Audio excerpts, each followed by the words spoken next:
C5 app download ചെയ്യൂ. കാണൂ മുഴുവൻ എപ്പിസോഡുകളും സൗജന്യമായി.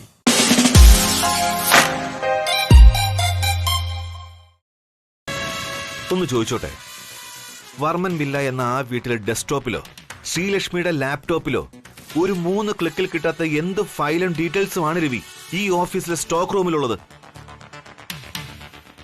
ഈ കാര്യം നിനക്കും അറിയാം. എന്നിട്ട് നീ നിന്റെ സൗകര്യത്തിനനുസരിച്ച് അറിഞ്ഞുകൊണ്ട് മറക്കുന്നു. ആർക്ക് വേണ്ടി? ആരെ ബോധിപ്പിക്കാൻ? നോക്ക്, വേറെ ആർക്കും ബോധ്യമായില്ലെങ്കിലും നിന്റെ മനസാക്ഷിയെങ്കിലും ബോധ്യമാകാൻ ഞാൻ എൻ്റെ ഒരു സംശയം പറയാം. ആരോടും പറയാതെ രാത്രി ഒറ്റയ്ക്ക് ഈ ഓഫീസിൽ കയറി ഇവിടുത്തെ സ്റ്റോക്ക് റൂം തുറന്ന് ശ്രീലക്ഷ്മി അകത്ത് കയറിയിട്ടുണ്ടെങ്കിൽ she has a plan for something. സിസ്റ്റത്തിൽ സേവ് ചെയ്യാത്ത എന്തോ ഡീറ്റെയിൽസ് തിരഞ്ഞാണ് ശ്രീലക്ഷ്മി ഇന്നലെ ഇവിടെ വന്നത്. അതിന് സിസ്റ്റത്തിൽ സ്റ്റോർ ചെയ്യാത്ത ഫയലുകളെല്ലാം നമ്മൾ സ്റ്റോക്ക് റൂമിൽ നിന്ന് മാറ്റിയതല്ലേ? യെസ്, അത് ആരുടെ ഫയലും ഡീറ്റെയിൽസുമായിരുന്നു? രാജനന്ദിനിയുടെ. അന്നിതുപോലെ നമ്മുടെ പഴയ ഓഫീസിലെ സ്റ്റോക്ക് റൂമിൽ രാജനന്ദിനി റെക്കോർഡ് ബുക്ക് കണ്ടിട്ട് ശ്രീലക്ഷ്മി ഓരോ സംശയം പ്രകടിപ്പിച്ചതുകൊണ്ടാണ് നമ്മൾ അതൊക്കെ അവിടെ നിന്ന് മാറ്റിയത്. ഓർമ്മയില്ലേ? പിന്നെന്തിനാ ശ്രീലക്ഷ്മി അവിടെ പോണം?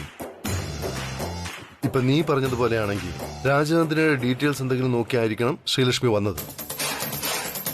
പക്ഷേ രാജനന്ദിനിയുമായിട്ട് ബന്ധപ്പെട്ട ഒരു ഡീറ്റെയിൽസും അവിടെ ഇല്ലെന്ന് നീ തന്നെ പറയുന്നു. എന്താ രാജാറാവ് ഇത്? അങ്ങനെയല്ല രവി, അന്നത്തെ പോലെ എന്തോ ഉണ്ട്, എനിക്കത് ഉറപ്പാണ്. അതിനായിട്ടാണ് ശ്രീലക്ഷ്മി സ്റ്റോക്ക് റൂമിൽ വന്നത്.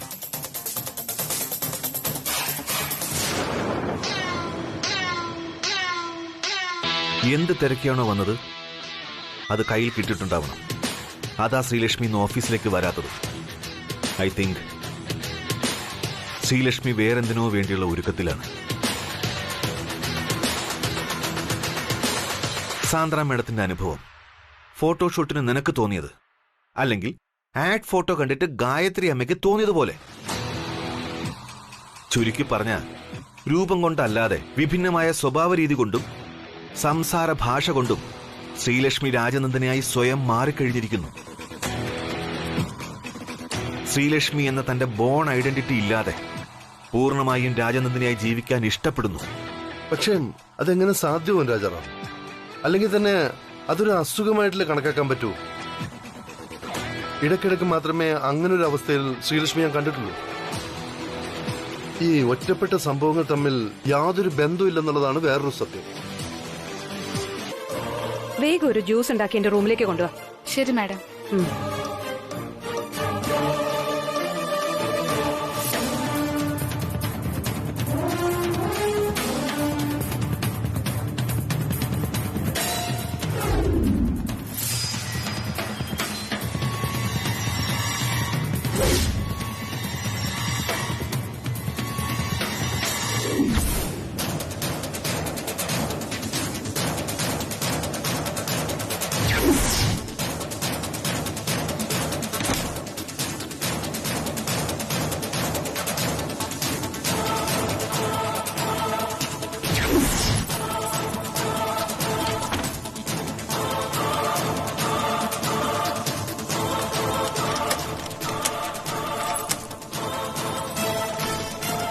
ഓഹോ, അപ്പൊ ഇതായിരുന്നു അല്ലേ നിന്റെ ഉദ്ദേശം? ഫോണ് വാങ്ങി വരാന്ന് നുണ പറഞ്ഞ് നീ എന്നെ ഇവിടെ നിന്ന് ഒഴിവാക്കിയത് ഇതിനായിരുന്നു അല്ലേ?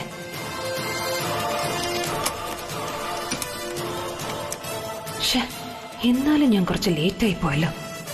നേരത്തെ വന്നിരുന്നെങ്കിൽ എന്തെങ്കിലും പറഞ്ഞ് ഇവളോടൊപ്പം അതിനകത്തേക്ക് കയറായിരുന്നു. ഇന്ന് അഷ്ടമി ദിവസമൊന്നും അല്ലാതിരുന്നിട്ടും ഇവൾ ഇതിനകത്ത് കയറിയെങ്കിൽ എന്തോ കള്ളത്തരത്തിനാണെന്നുള്ളത് വ്യക്തം. നിന്നെ ഞാൻ ശരിയാക്കി തരാടി. വേണ്ട, ഇപ്പൊ അങ്ങോട്ട് പോയാ അവൾ എങ്ങനെ പ്രതികരിക്കുമെന്ന് പറയാൻ പറ്റില്ല. അവൾ അവസാനം ഇതെല്ലാം കൂടി എന്റെ തലയിൽ കൊണ്ടുവയ്ക്കും. മാത്രമല്ല, അന്നത്തെ പോലെ അങ്ങോട്ട് ചെന്ന് വല്ലതും വാങ്ങാതിരിക്കുന്നതാ നല്ലത്. അതുകൊണ്ട് ഇപ്പൊ ഇതിനെപ്പറ്റി ഒന്നും പറയണ്ട. ഞാനത് കണ്ടതായി ഭാവിക്കാത്തതാ നല്ലത്.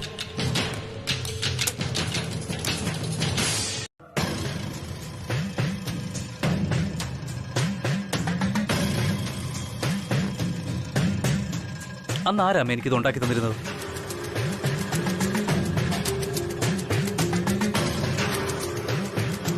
അന്നത്തെ കാര്യം പോട്ടെ രഘു സർ, ഇന്നത്തെ കാര്യം പറയും.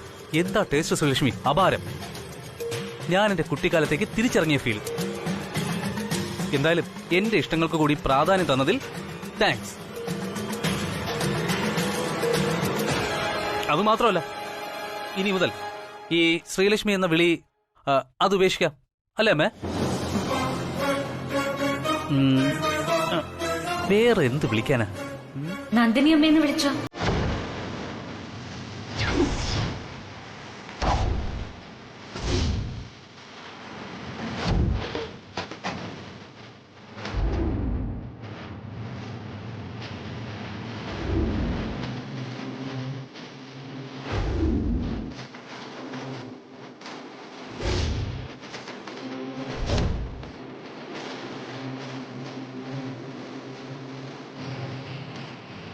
നന്ദിനി? അത് വേണ്ട, ഏട്ടത്തിൽ നിന്ന് തന്നെ വിളിക്കാം. അതിന്റെ കൂടെ ഒരു അമ്മയും കൂടി ചേർത്ത് ഏട്ടത്തി അമ്മ എന്നാക്കാം.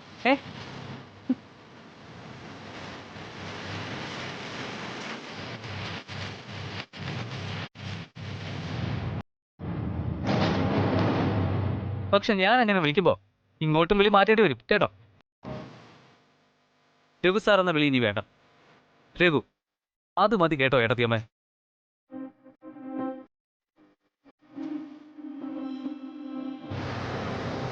രഘു എന്ത് നോൺസെൻസ് ആയി പറയുന്നേ? അവൾ അവൾക്ക് ഇഷ്ടമുള്ളത് വിളിച്ചോട്ടെ. എന്തിനാ നമ്മളായിട്ടത് മാറ്റാൻ പോന്നേ? അല്ലേ ശ്രീലക്ഷ്മി? അവള് ഇവള് ശ്രീലക്ഷ്മി ഒന്നുമല്ല, ഏട്ടത്തി. അങ്ങനെ വേണം നീയും വിളിക്കാൻ.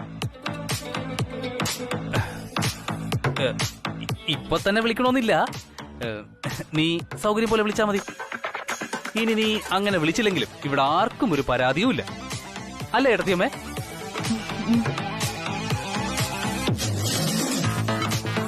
ഇപ്പോഴാണ് ഒരു അനിയന്റെ സ്നേഹവും അവകാശവും എനിക്ക് കിട്ടിയത്. സന്തോഷം.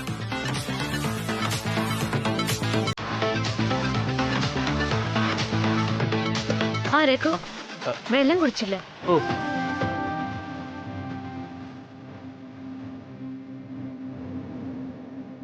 എന്താ പറഞ്ഞത്? രഘു വെള്ളം കുടിച്ചില്ല എന്ന് പറഞ്ഞതാ. രഘു, അധികാരം സ്ഥാപിച്ചു കഴിഞ്ഞു. താങ്ക്സ്.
ശ്രീലക്ഷ്മി താഴ്ന്ന് ഇങ്ങനെ നോക്കുന്നത് ആദ്യമായിട്ട് കാണുന്ന പോലെ. മാത്രമല്ല, താഴെ വെച്ച് ഞാൻ ശ്രദ്ധിച്ചു, തന്റെ പെരുമാറ്റത്തിൽ എന്തോ വ്യത്യാസമുള്ളതുപോലെ. എന്താ തന്റെ മനസ്സ്? താനെന്തോ മറച്ചു വെക്കുന്ന പോലെ. മറച്ചു വെക്കണമെന്ന് എനിക്ക് ആഗ്രഹം ഉണ്ടായിട്ടല്ല സർ. സത്യം തുറന്നു പറയാനുള്ള ബുദ്ധിമുട്ട് കൊണ്ടാ ഇപ്പൊ സാർ ഇത് അറിയാൻ പാടില്ല. ഞാൻ തന്നെയാണ് സാറിന്റെ രാജനന്ദിനി എന്ന് സാറിനോട് ഞാൻ പറയുന്നൊരു ദിവസം വരും. ആ ദിവസത്തിനായാണ് ഞാൻ കാത്തിരിക്കുന്നത്. ആവശ്യമില്ലാത്ത കാര്യങ്ങളിൽ ഇടപെട്ടാൽ മനസമാധാനം പോകുമെന്നല്ലാതെ വേറൊരു ഗുണവും അതിൽ നിന്ന് കിട്ടാൻ പോകുന്നില്ല. പിന്നെ വിലയേറിയ കുഞ്ഞിന്റെ സമയവും നഷ്ടം. ഇപ്പൊ തന്നെ കുഞ്ഞിന് ഓഫീസിനെത്താനുള്ള സമയം കഴിഞ്ഞില്ലേ? അനാവശ്യ ചിന്തകൾ ഒഴിവാക്കി ചെയ്യുന്ന കർമ്മങ്ങളിൽ കൂടുതൽ ശ്രദ്ധിക്കുക. ഇപ്പൊ പഴയ ശ്രീലക്ഷ്മി അല്ല, ഗായത്രി അമ്മയുടെ മരുമകളാ. ആ ചിന്തയിൽ മുന്നോട്ട് പോവുക. കുഞ്ഞിന്റെ എല്ലാ ചോദ്യങ്ങൾക്കുമുള്ള ഉത്തരം ഈ ബാലമ്മ തന്നിരിക്കും. ഇപ്പോഴല്ല, പിന്നെ.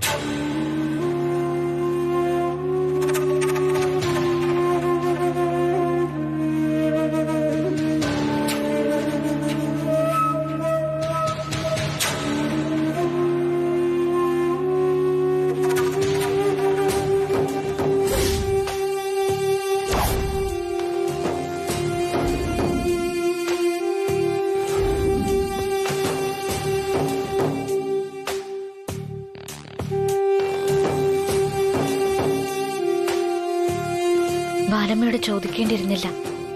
ഇനി ബാലമ്മ എങ്ങാനും അമ്മയോടത് പറഞ്ഞാൽ ആകെ പ്രശ്നമാവും. ഇതിപ്പോ ആകെ കൺഫ്യൂഷൻ ആയല്ലോ. എവിടെ നിന്ന് തുടങ്ങണം, എങ്ങനെ തുടങ്ങണം എന്ന് ആലോചിച്ചിട്ട് ഒരെത്തും പിടിയും കിട്ടുന്നില്ലല്ലോ.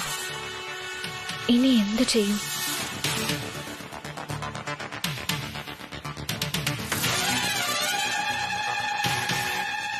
ഇനി ഈ കുടുംബത്തിന് വെളിയിലുള്ളത് രാജാറാം സാറാ.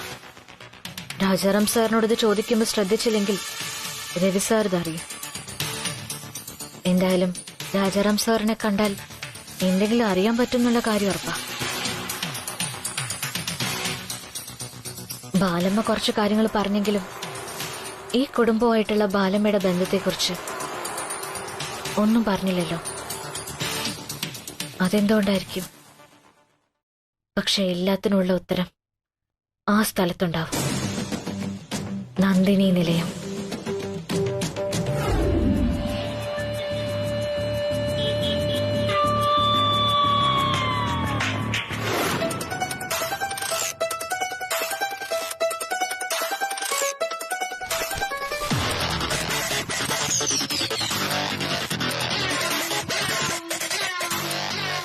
ആഹാ, ഇതാര്?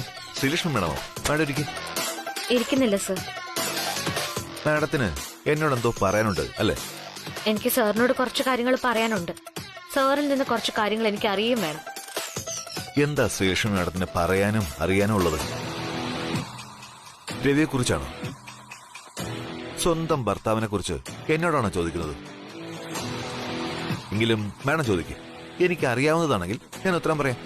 എനിക്കറിയേണ്ടത് എന്റെ ഭർത്താവിനെ കുറിച്ചല്ല, എന്റെ ഭർത്താവിന്റെ ആദ്യ ഭാര്യയെ കുറിച്ചാണ്. സാക്ഷാൽ രാജനന്ദിനെ കുറിച്ച് തന്നെ.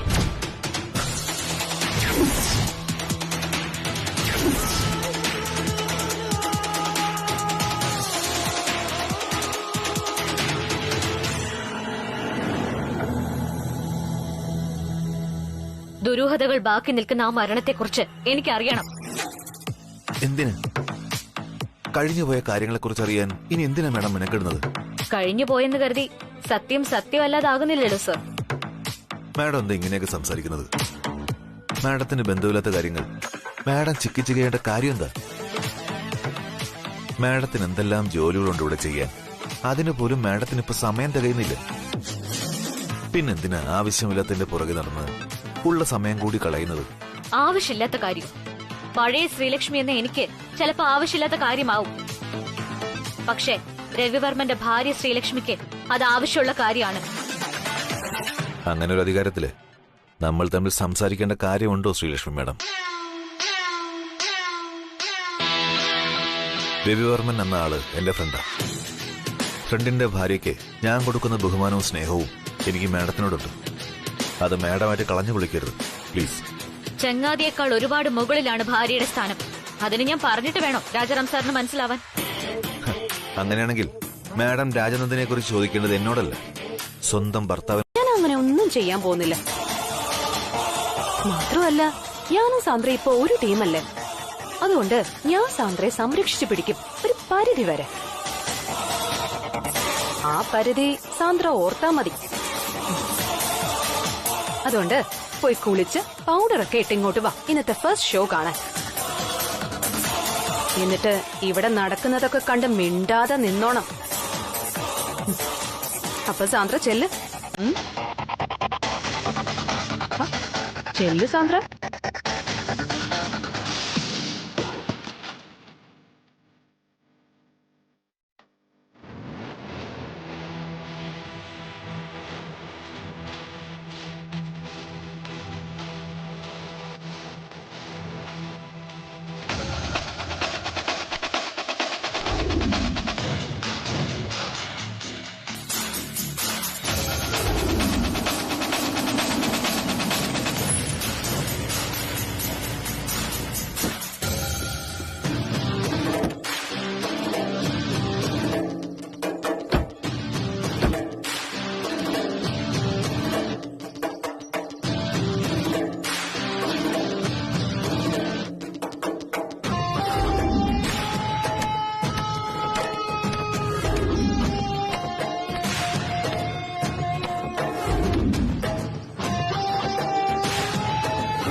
രവി, നമ്മളിവിടെ വന്നിട്ട് നേരെ അത്രയെന്ന് അറിയാമോ? അസ്തമനം കഴിഞ്ഞ് ചന്ദ്രൻ ഉദിക്കാറായി. ഇനിയെങ്കിലും ആ തിരുവാതൊന്ന് തുറന്നാൽ നന്നായിരുന്നു. പഴയ രവിയും പഴയ രാജാറാമുമായി നമുക്കല്പം സ്വകാര്യമായിട്ട് സംസാരിക്കാനാണ് ഇങ്ങോട്ട് വന്നത്. ചിലരെ കുറിച്ചൊന്ന് വിലയിരുത്തണം. ആരെക്കുറിച്ചാണ് വിലയിരുത്തൽ നടത്തേണ്ടത്? ചോദിക്കേ. രഘുവിനുണ്ടായ ആക്സിഡന്റിനെ കുറിച്ചുള്ള അന്വേഷണം എന്തായ രാജാറാം? ആര്, എന്തിന്? ഈ രണ്ടുത്തരം വേണം എനിക്ക്. രഘുവിന് സംഭവിച്ച ആക്സിഡന്റിനെ കുറിച്ച് മാത്രമല്ല രവി, രാജനന്ദനെ വിലാസത്തിൽ നടന്ന മറ്റു പല കാര്യങ്ങളും യോജിപ്പിച്ച് അന്വേഷണം ഞാൻ രഹസ്യമായി നടത്തുന്നുണ്ട്. പക്ഷേ എല്ലാ അന്വേഷണവും അവസാനം പോയി എത്തി നിൽക്കുന്നത് GD എന്ന രണ്ടക്ഷരത്തിലാണ്. GD എവിടെയാണെന്ന് പോലീസ് ഡിപ്പാർട്ട്മെന്റും നമ്മളും അന്വേഷിക്കുന്നുണ്ട്. ഇതുവരെ ഒരു തുമ്പും കിട്ടിയിട്ടില്ല. രഘുസാറിന്റെ ആക്സിഡന്റും രേഖ മഠം ടെറസിൽ വെച്ച് ആരെയോ കണ്ടു ഭയക്കുന്നതും ഞാൻ ഇതുവരെ കമ്മീഷണറുമായി ഡിസ്കസ് ചെയ്തിട്ടില്ല. അവന് ജീവനോടെയാ നമുക്ക് വേണ്ടത്. അതിന് വേറെ ആരെയും ഇൻവോൾവ് ചെയ്യിക്കാതെ ഇരിക്കുന്നത് നല്ലത്. അതെ രാജ, നമുക്കെതിരായി ചിന്തിക്കുകയും പ്രവർത്തിക്കുകയും ചെയ്യുന്നവരെ നമ്മൾ തന്നെ കണ്ടെത്തണം. എങ്കിലേ അത് നമുക്ക് മാത്രം അറിയാവുന്ന കാര്യങ്ങളാണ്. അത് GD തന്നെ ആവണമെന്ന് നിർബന്ധമില്ല. നമുക്കറിയാവുന്നത് അല്ലെങ്കിൽ നമ്മൾ സംശയിക്കുന്നത് GD ആണ്. ശരിക്കും നമുക്കറിയാത്തതോ അല്ലെങ്കിൽ നമ്മൾ പ്രതീക്ഷിക്കാത്തതോ ആയ ശത്രു ആണെങ്കിൽ അവസാന നിമിഷം നമ്മളെ കൊണ്ട് ഒന്നും സാധിച്ചെന്ന് വരില്ല.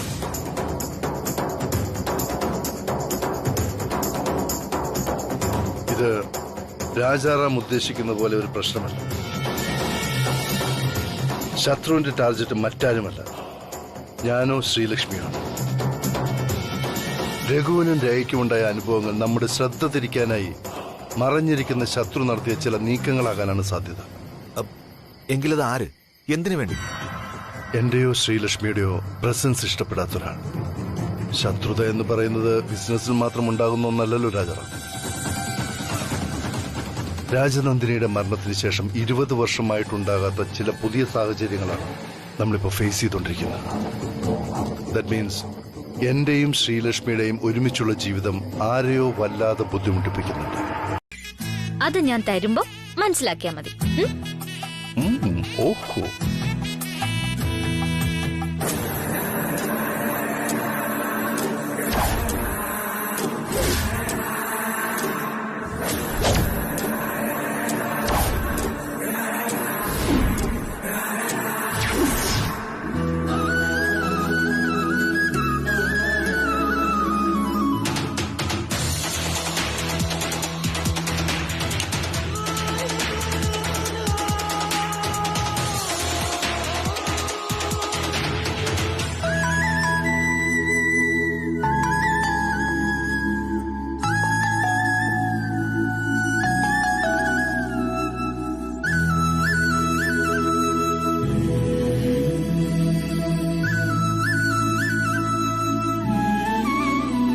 മദറിലോ മദറിലോ വേഗം ഒന്നിങ്ങി വന്നേ.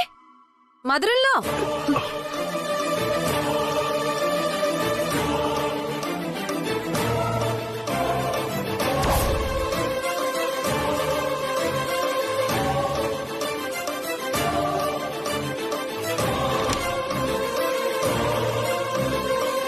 എന്താ രേഖ, എന്തിനാ ഇങ്ങനെ കിടന്ന് അലറുന്നത്? എല്ലാവരും അറിയേണ്ട ഒരു രഹസ്യമാ എനിക്ക് പറയാനുള്ളത്. അപ്പോ ഇത്തിരി ഒച്ചത്തിൽ വിളിച്ചാലല്ലേ വരേണ്ടവരെല്ലാം ഇങ്ങ് എത്തുള്ളൂ. എന്താ രേഖ, ഇപ്പൊ എന്താ രേഖയുടെ പ്രശ്നം? ഓ, ഞാനാണല്ലോ ഇന്നും പ്രശ്നക്കാരി. അപ്പൊ ഞാൻ പറയാൻ പോകുന്നതേ മദർ ഇൻ ലോയുടെ പുന്നാര മരുമകളെ കുറിച്ച്, രഹസ്യമായി അവള് നടത്താറുള്ള രാത്രി സഞ്ചാരത്തെക്കുറിച്ച്. നിർത്തുന്നില്ല. എനിക്ക് പറയാനുള്ളത് പറഞ്ഞും കാണിക്കാനുള്ളത് കാണിച്ചിട്ടുമേ ഞാൻ നിർത്തുന്നുള്ളൂ. എന്താ രേഖ ഇതൊക്കെ? നീ ഇങ്ങോട്ട് വന്നേ. കേക്കു, എന്നെ എങ്ങോട്ടാ ഇപ്പൊ കൂട്ടിക്കൊണ്ടു പോകാൻ പോകുന്നേ? എങ്ങോട്ടായാലും ശരി, ഇതിനൊരു തീരുമാനം ഉണ്ടാക്കിയിട്ടേ രേഖ ആണ് ഇവിടെ മാറുള്ളൂ. രേഖ, നീ എന്തിനുള്ള പുറപ്പാടാണെന്ന് പറയാം. എന്റെ പുറപ്പാട് എന്തിനാണെന്ന് വൈകാതെ എല്ലാവർക്കും മനസ്സിലാവും. നിനക്കെന്താ ഭ്രാന്താണോ? ഇതിന്റെ അവസാനം നിങ്ങൾ തീരുമാനിച്ചാ മതി ആർക്കാണ് ഭ്രാന്തെന്ന്. നിനക്ക് എന്തെങ്കിലും പറയാനുണ്ടെങ്കിൽ അതിപ്പോ വേണ്ട. ഇതല്ല അതിനുള്ള സമയം. കാര്യം എന്തായാലും ശരി, നമുക്ക് നാളെ സംസാരിക്കാം. എന്തു പ്രശ്നമാണെങ്കിലും ഈ രാത്രിയിൽ അവരെ ബുദ്ധിമുട്ടിക്കുന്നത് ഒട്ടും ശരിയായ കാര്യമല്ല. ആ സമയത്തും ഒളിച്ചും പാത്തും ശ്രീലക്ഷ്മി ചെയ്തതൊക്കെ എല്ലാവരും അറിയാൻ ഇത് തന്നെയാണ് കൃത്യമായ സമയം. എന്താണ് ഇത് കുട്ടി problem? I'm sorry brother in law. Brother in ലോയുടെ പ്രൈവസി ഡിസ്റ്റർബ് ചെയ്യേണ്ടെന്ന് വിചാരിച്ചത്. ഇപ്പൊ നിങ്ങളെ ബുദ്ധിമുട്ടിക്കുന്നതും തെറ്റാണെന്ന് അറിയാം. അതുകൊണ്ടാ നേരത്തെ അവസരം കിട്ടിയിട്ടും ഞാനത് ചെയ്യണ്ട എന്ന് കരുതിയത്. പക്ഷെ ഇത്രയൊക്കെ ചെയ്തു കൂട്ടിയിട്ട് ഉത്തമയായ ഭാര്യയെപ്പോലെ വീണ്ടും ബ്രദർ ഇൻ ലോയെ ശ്രീലക്ഷ്മി പറ്റിക്കുവാണല്ലോ എന്ന് ഓർത്തപ്പോ എനിക്ക് ഒരു സമാധാനവും കിട്ടുന്നില്ല. അതാ ഞാൻ ഇപ്പൊ തന്നെ എല്ലാവരെയും ഇത് അറിയിക്കാൻ തീരുമാനിച്ചത്. രേഖ ആവശ്യപ്പെട്ട പ്രകാരം എല്ലാരും വന്നില്ലേ? ഇനി എന്താ പറയാനുള്ളെന്ന് വെച്ചാ പറയാം.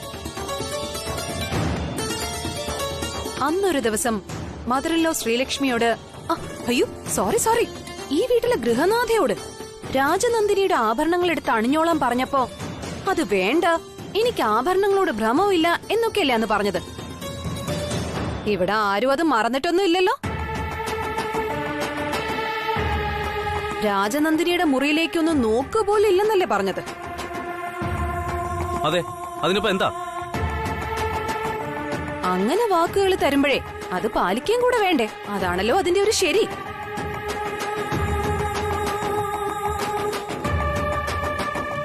അന്ന് ഒരു കാര്യം കൂടി പറഞ്ഞിരുന്നു, എന്റെ ഭർത്താവിന്റെ തീരുമാനമാണ് എന്റെ തീരുമാനം, അതിനപ്പുറത്തേക്ക് ശ്രീലക്ഷ്മി പോവില്ലാന്ന്.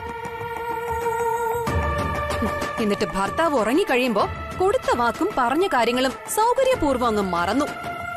അതിന് വിപരീതമായി പ്രവർത്തിക്കും.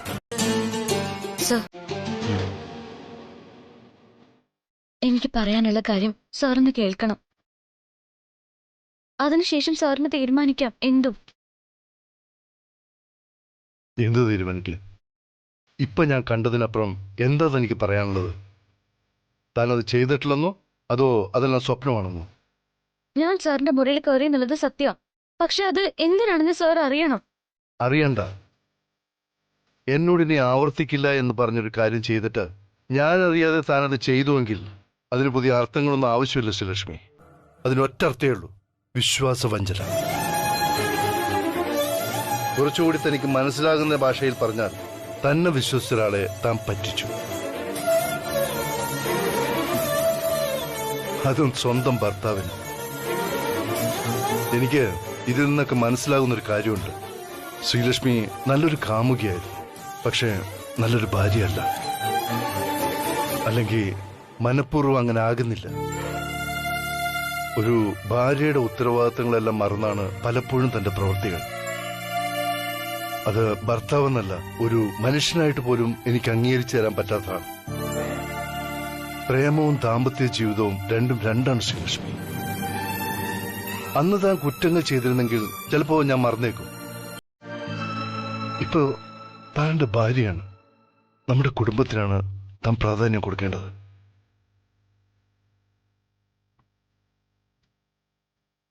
ഭാര്യ എന്ന സ്ഥാനത്തിൽ വട്ടപൂജ്യമാണ് തന്റെ മാർക്ക്. സൗകര്യങ്ങൾ കൂടിയപ്പോ തനിക്ക് കൗതുകങ്ങൾ കൂടി. ഇവിടെ എന്തൊക്കെയാണുള്ളതെന്ന് തനിക്കറിയാം.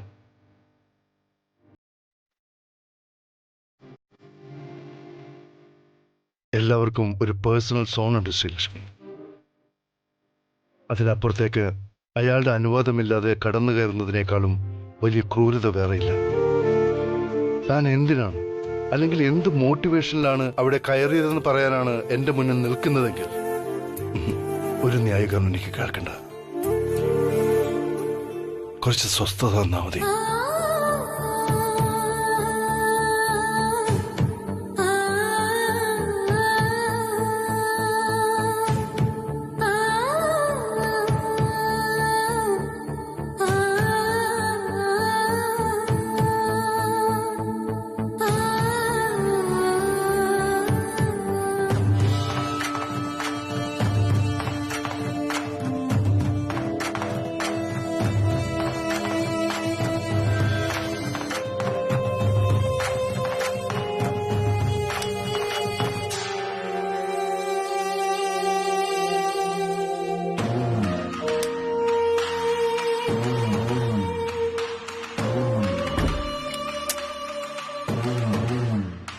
നീ ഇതെന്താ രേഖ കാണിച്ചത്? ഞാനെന്ത് കാണിച്ചു? രഘുവല്ലേ ഇപ്പൊ കഥ ഊറ്റിയിട്ടത്. ഇങ്ങനെ ഒരു സീൻ ക്രിയേറ്റ് ചെയ്യാനാണോ നീ ഫോൺ തന്നെ വേണോന്ന് വാശി പിടിച്ചത്? അതെ, ഇപ്പൊ താഴെ രഘു കണ്ടില്ലേ? അതെ, ഇതിനകത്തായിരുന്നു. അവളുടെ രാത്രി സവാരി എനിക്കിവിടെ എല്ലാവരെയും അറിയിക്കണമായിരുന്നു. എന്നിട്ട് എല്ലാവരും അറിയിച്ചപ്പോ നിനക്ക് സമാധാനമായോ? സത്യം പറയാലോ രഘു, എനിക്കിപ്പോ ഭയങ്കര സമാധാനം കിട്ടുന്നുണ്ട്. എന്തായിരുന്നു ഇവിടെ? പാലഭിഷേകം ഒഴികെ എല്ലാം നടത്തിയില്ലേ അവൾക്ക് വേണ്ടി മാത്രല്ലോ. നിന്റെ ഓരോ തോന്നലിനും പ്രവർത്തിക്കും സമാധാനം പോകുന്നത് ഈ വീട്ടിലെ മറ്റുള്ളവരുടെ. രഘു എന്താ ഈ പറഞ്ഞ് സ്ഥാപിക്കാൻ നോക്കുന്നത്? അവള് നല്ലവളും ഇത് കണ്ടുപിടിച്ച ഞാൻ മോശക്കാരിയാണെന്നാണോ? ഞാൻ അങ്ങനെ പറഞ്ഞാലും നീ സമ്മതിക്കില്ലല്ലോ. നിനക്ക് ഏട്ടത്തിയമ്മയെ മോശക്കാരിയാക്കണതല്ലേ ഇഷ്ടം? എല്ലാത്തിനും ഒരു സമയമുണ്ട് രേഖ. നീ ചെയ്തത് പൂർണ്ണമായും തെറ്റാണെന്ന് ഞാൻ പറയുന്നില്ല, പക്ഷെ അതിനുള്ള സാഹചര്യവും അവതരിപ്പിക്കേണ്ട രീതിയും ഇതല്ല. ചേട്ടായുടെയും ഏട്ടത്തിയമ്മയുടെയും ശാന്തി മുഹൂർത്തമായിരുന്ന ഇന്ന് തന്നെ നിനക്കത് ചെയ്തേ മതിയാകുമായിരുന്നുള്ളൂ അല്ലേ? ഫോൺ കിട്ടിയിട്ട് തെളിവടക്കം കാണിക്കാന്ന് കരുതിയാ ഞാൻ വെയിറ്റ് ചെയ്തത്. അല്ലാതെ അവരുടെ ഒരു മുഹൂർത്തവും ഞാനായിട്ട് തെറ്റിക്കാൻ ചെയ്തതല്ല. അല്ലെങ്കിൽ തന്നെ ഒപ്പം ഉണ്ടായിട്ട് ബ്രദർ ലോയെ പറ്റിക്കുന്ന അവളുമായിട്ട് എന്തോന്ന് ശാന്തി മുഹൂർത്തം? അവളുടെ സ്ഥാനത്ത് ഞാനായിരുന്നു രഘുവിനെ പറ്റിച്ചിരുന്നെങ്കിലേ രഘു ശാന്തി മുഹൂർത്തമാണെന്ന് പറഞ്ഞു. ഡൗൺലോഡ് ചെയ്യൂ C5 ആപ്പ്. കാണൂ എല്ലാ എപ്പിസോഡുകളും സൗജന്യമായി.